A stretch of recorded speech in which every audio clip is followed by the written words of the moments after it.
दो व्यापारी आपस में बहुत अच्छे दोस्त थे। दोनों ही दोस्त एक व्यापारिक यात्रा में जाने की तैयारी कर रहे थे ताकि वे अपने सामानों को भारी मात्रा में व अच्छे मुनाफे में बेच सकें। अब उन्हें उस शहर के बारे में निर्णय लेना था जहां वे दोनों जाकर अपनी चीज़ों को बेच सकें। बहुत सोचने के बाद अंत में उन दोनों ने निर्णय लिया, क्योंकि उन दोनों के पास 500 से ज़्यादा सामानों से भरी हुई बैलगाड़ियाँ थीं और उन्हें एक ही शहर पर एक ही रास्ते से होकर जाना था। इसलिए अगर वे दोनों एक साथ जाएंगे तो रास्ता काफ़ी भीड़ भाड़ वाला हो जाएगा। इसलिए उन्होंने अलग अलग समय पर जाने का निर्णय लिया। एक व्यापारी ने कहा कि यह अच्छा होगा कि वो पहले जाए। उसने मन ही मन सोचा कि अगर वो पहले जाएगा तो उसे बहुत से फायदे मिलेंगे। सड़कें एकदम समतल होंगी, उनमें बैलगाड़ियों के पहियों द्वारा बनाए गए गड्ढे नहीं होंगे, उनके बैलों को रास्ते की सबसे अच्छी घास चरने का मौका मिलेगा। मुझे और मेरे आदमियों को, जो कि मेरी बैलगाड़ी हाँक रहे होंगे, सबसे अच्छे फल और सब्जियां खाने को मिलेंगी। मेरे लोग मेरी इस सूझबूझ और चतुराई को देखकर मेरी लीडरशिप की तारीफ करेंगे। और क्योंकि उस बाजार में मैं पहले पहुंचूंगा, वहां केवल मेरा सामान होगा, इसलिए मैं अपनी चीज़ों को महंगे दामों में बेचकर अच्छा मुनाफा भी कमा पाऊंगा। दूसरे व्यापारी ने बड़ी गहराई से सोचा और उसने निर्णय लिया कि आखिरी में जाना ही फायदेमंद होगा। उसने मन ही मन सोचा, मेरे दोस्त की 500 बैलगाड़ियाँ ऊबड़ खाबड़ रास्ते को समतल कर देंगी। अगर कहीं रास्ते में गड्ढा होगा या रास्ता खराब होगा तो मेरे दोस्त के आदमी उसे ठीक कर देंगे और मैं सड़क के कामों से बच जाऊंगा। उसके बैल पुरानी रूखी घास को खा लेंगे, जिससे मेरे बैलों को घास के नए व कोमल पौधे खाने को मिलेंगे। इसी प्रकार ये लोग पुराने फल व सब्जियां तोड़कर खा लेंगे, जिससे मुझे नए फल व सब्जियों को खाने का मौका मिलेगा। मुझे मेरा समय मोल भाव करने में खराब नहीं करना पड़ेगा, क्योंकि मैं पहले से ही तय किए गए कीमतों पर सामान बेचकर अपना प्रॉफिट कमा लूंगा। यह सब सोचकर वो पहले व्यापारी के बात पर सहमत हो गया। पहला व्यापारी मन ही मन सोच रहा था कि उसने अपने दोस्त को मूर्ख बना दिया और वो जो चाहता था वो उसे मिल गया। इसलिए वो खुशी खुशी अपने 500 लोगों के कारवां के साथ अपना सामान लेकर निकल पड़ा। कुछ दिनों तक तो उसका सफ़र बड़े आराम से कटा, लेकिन उसकी समस्या तब शुरू हुई जब वे लोग एक बंजर इलाके में पहुंचे, जिसे निर्जल रेगिस्तान के नाम से जाना जाता था, जहां दूर दूर तक पानी मिलने की कोई संभावना नहीं थी। वहां के स्थानीय निवासियों ने व्यापारी को बताया कि इस रेगिस्तान में खुखार लुटेरों व इंसानों को मारकर खा जाने वाले राक्षसों का निवास है। जब व्यापारी का कारवां रेगिस्तान के बीचों बीच पहुंचा, तब उन्हें सामने से बहुत से लोगों का झुंड आता हुआ दिखाई दिया, जिनके पास बहुत सी बैलगाड़ियां थीं जो कि कीचड़ में भिड़ी थी व उनमें से पानी टपक रहा था। उन लोगों के हाथों में व बैलगाड़ियों में बहुत से कमल व लिली के फूल थे, जो केवल पानी में ही उगते हैं। उस गिरोह का एक इंसान, जो कि अपने हाव भाव व पहनावे से गिरोह का लीडर लग रहा था, उसने व्यापारी से कहा, तुम लोग ये पानी का वजन क्यों ढो रहे हो?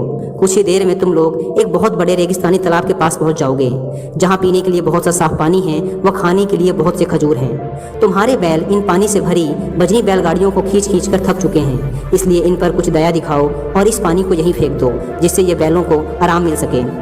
हालांकि लोकल लोगों ने व्यापारी को सचेत किया था, लेकिन व्यापारी नहीं पहचान पाया कि ये इंसान नहीं थे, बल्कि इंसान के भेष में जंगली राक्षस थे, जो कि इंसानों का मांस खाना पसंद करते थे। व्यापारी को लगा कि ये अच्छे लोग हैं जो कि उसकी मदद करना चाहते हैं, इसलिए व्यापारी उनकी बातों में आ गया और उसने सारा पानी वहीं ज़मीन पे फेंकवा दिया। जब वे लोग आगे बढ़े तो उन्होंने पाया कि वहाँ ना तो कोई तालाब था और ना ही कोई खजूर के पेड़। कारवां के कुछ लोग समझ गए कि उन लोगों ने उन्हें मूर्ख बना दिया था। हो सकता है कि वो लोग लुटेरे या जंगली राक्षस भी रहे हों। ये सोचकर कारवां के सारे लोग व्यापारी पर बड़बड़ाने लगे व इस गलती के लिए व्यापारी को दोषी ठहराया। शाम होते होते सारे लोग थक चुके थे। पानी ना मिलने की वजह से उनके बैल भी बहुत ज़्यादा कमज़ोर लग रहे थे। सारे लोग थकान के मारे बहुत ही गहरी नींद में सो गए। जब रात गहरी हो गई तो वे जंगली राक्षस अपने असली रूप में सामने आए और सोते हुए असहाय लोगों को खाकर अपनी भूख मिटा ली। कुछ ही देर में वहाँ जानवरों और इंसानों की सिर्फ हड्डियाँ बिखरी पड़ी थी। कोई भी इंसान या जानवर जिंदा नहीं बचा। कुछ महीनों बाद उसी रास्ते पर दूसरा व्यापारी अपनी यात्रा शुरू करता है। जब वह दूसरा व्यापारी उस निर्जल रेगिस्तान में पहुंचता है तो अपने सारे लोगों को इकट्ठा करता है और उन्हें समझाते हुए कहता है, इसे निर्जल रेगिस्तान कहा जाता है और मैंने ये भी सुना है कि यहाँ खूंखार डाकू और जंगली राक्षस रहते हैं, इसलिए हमें सावधान रहना होगा, क्योंकि यहाँ जहरीला पानी और पेड़ भी हो सकते हैं। इसलिए कोई भी आदमी मुझसे पूछे बिना ना तो इस रेगिस्तान का पानी पिएगा और ना ही कुछ खाएगा। इतना कहने के बाद उसने आगे की यात्रा शुरू की। जब दूसरे व्यापारी का कारवां रेगिस्तान के बीचों बीच पहुंच गया तो बिल्कुल पहले व्यापारी की तरह ये लोग भी भेष बदलकर आए हुए, कीचड़ से भिड़े, पानी से गीले व हाथ में लिली व कमल के फूल लिए हुए जंगली राक्षसों के झुंड से मिले। जंगली राक्षसों के सरदार ने फिर कहा कि आगे थोड़ी ही दूर में तालाब है, इसलिए तुम्हें ये पानी यहीं फेंक देना चाहिए। लेकिन उस बुद्धिमान व्यापारी ने उसकी बातों को अनसुना कर दिया। वो जानता था कि इस निर्जल रेगिस्तान में पानी मिलने की कोई संभावना नहीं है। इसके अलावा भी उसे उनकी लाल आंखों में गुस्सा और लालच दिखाई दिया, इसलिए उसे शक हुआ कि ये लोग लुटेरे या जंगली राक्षस भी हो सकते हैं। दूसरे व्यापारी ने कहा, हम व्यापारी लोग हैं, हम अपना पीने का पानी तब तक नहीं फेंकते जब तक हम दूसरे पानी की जगह अपनी आंखों से ना देख लें, इसलिए आप हमें अकेला ही छोड़ दें। लेकिन व्यापारी के कारवां के कुछ लोगों को राक्षसों की बातों पर भरोसा हो गया और वे व्यापारी से पानी फेंकने के लिए कहने लगे। तब व्यापारी ने उन्हें समझाया, जब तक हमें पानी मिल नहीं जाता हम इन अजनबियों पर भरोसा नहीं कर सकते, ये जंगली राक्षस भी हो सकते हैं। उन्होंने हमें जिस तालाब के बारे में बताया वो रेगिस्तान की मृत तृष्णा भी हो सकती है। क्या आप में से किसी ने कभी इस निर्जल रेगिस्तान में पानी के बारे में सुना है? क्या आप लोगों ने पिछले कुछ दिनों में किसी प्रकार के बादल या बरसात देखी है? सबने कहा नहीं। तब व्यापारी ने उन्हें आगे समझाया, अगर हम इन अजनबियों पर भरोसा करके अपना पानी फेंक देते हैं तो फिर बाद में हमारे पास पीने व खाना बनाने तक के लिए पानी नहीं बचेगा और हम प्यासे व कमज़ोर हो जाएंगे। तब लुटेरों के लिए हमें लूटना व जंगली राक्षसों के लिए हमें मारकर खाना आसान हो जाएगा। इसलिए हम जब तक सच में पानी नहीं पा लेते हम एक बूंद भी पानी बर्बाद नहीं कर सकते।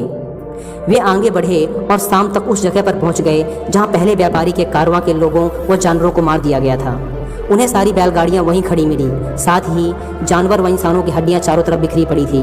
वे पहचान गए कि ये सामान से भरी हुई बैलगाड़ियां वो चारों तरफ फैली हड्डियां पहले व्यापारी के कारवां की हैं। उस चतुर व्यापारी ने कुछ जवान और मजबूत लोगों को रात भर कैंप की सुरक्षा करने के लिए लगा दिया। अगली सुबह सब लोगों ने नाश्ता किया व अपने बैलों को भी अच्छे से खिलाया। उन्होंने पहले व्यापारी के बैलगाड़ियों से कीमती चीज़ें निकालकर अपने बैलगाड़ियों में रख ली व अपने मंजिल तक का रास्ता बड़े ही सफलतापूर्वक पूरा कर लिया।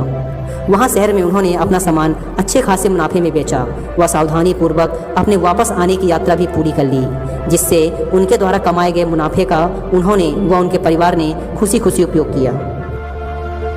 दोस्तों, इस कहानी ने हमें सिखाया है कि व्यक्ति को हमेशा इतना बुद्धिमान होना चाहिए कि वह छल कपट की बातों और छोटे दिखावे से मूर्ख न बने। एक साधु रहा करता था। वह जब भी नाचता था तभी बारिश होती थी, इसलिए गांव के लोगों को जब भी बारिश की जरूरत होती तब यह लोग उस साधु के पास जाते और उनसे अनुरोध करते कि वह नाचे, और जब वह नाचने लगते तो बारिश जरूर होती थी। कुछ दिनों बाद 4 लड़के शहर से गांव में घूमने आए। जब उन्हें यह बात पता चली कि किसी साधु के नाचने से बारिश होती है तो उन्हें यकीन नहीं हुआ। शहरी पढ़ाई लिखाई के घमंड में उन्होंने गांव वालों को चुनौती दे दी कि अगर हम भी नाचेंगे तो बारिश होगी, और अगर हमारे नाचने से बारिश नहीं हुई तो साधु के नाचने से भी बारिश नहीं होगी। अगले दिन सुबह सुबह गांव वाले उन चारों लड़कों को लेकर साधु के कुटिया के पास पहुंचे। गांव वालों ने साधु को सारी बात बताई। फिर उन लड़कों ने नाचना शुरू किया। पहले लड़के ने नाचना शुरू किया। आधा घंटा बीत गया। फिर पहला लड़का थक कर बैठ गया, पर बादल नहीं दिखे। कुछ देर बाद दूसरे लड़के ने नाचना शुरू किया और 1 घंटे बीतते बीतते वह भी थक कर बैठ गया। बाकी दोनों लड़कों ने भी ऐसा ही किया, पर बारिश नहीं हुई। अब साधु की बारी थी। उसने नाचना शुरू किया। 1 घंटा बीत गया, पर बारिश नहीं हुई। साधु फिर भी नहीं रुका, वह नाचता ही रहा। नाचते नाचते 2 घंटे बीत गए, पर बारिश नहीं हुई। 4 घंटे बीत गए, पर बारिश नहीं हुई। लेकिन साधु तो रुकने का नाम ही नहीं ले रहा था। धीरे धीरे शाम ढलने लगी कि तभी बादलों की गड़गड़ाहट सुनाई दी और थोड़ी देर बाद जोरों की बारिश होने लगी। यह देखकर चारों लड़के दंग रह गए और तुरंत साधु से क्षमा मांगी। फिर चारों लड़कों ने साधु से पूछा, बाबा, भला ऐसा क्यों कि हमारे नाचने से बारिश नहीं हुई और आपके नाचने से बारिश हो गई? साधु ने उत्तर दिया, जब मैं नाचता हूँ तो 2 बातों का ध्यान रखता हूँ। पहली बात तो मैं यह सोचता हूँ कि अगर मैं नाचूंगा तो बारिश को होना ही पड़ेगा, और दूसरी यह कि मैं तब तक नाचूंगा जब तक कि बारिश ना हो जाए। सफलता पाने वाले में भी यही गुण विद्यमान होता है। वे जिस काम को भी करते हैं उसमें उन्हें सफल होने का पूरा भरोसा होता है, और वह तब तक उस काम को करते हैं जब तक कि उसमें सफल ना हो जाए।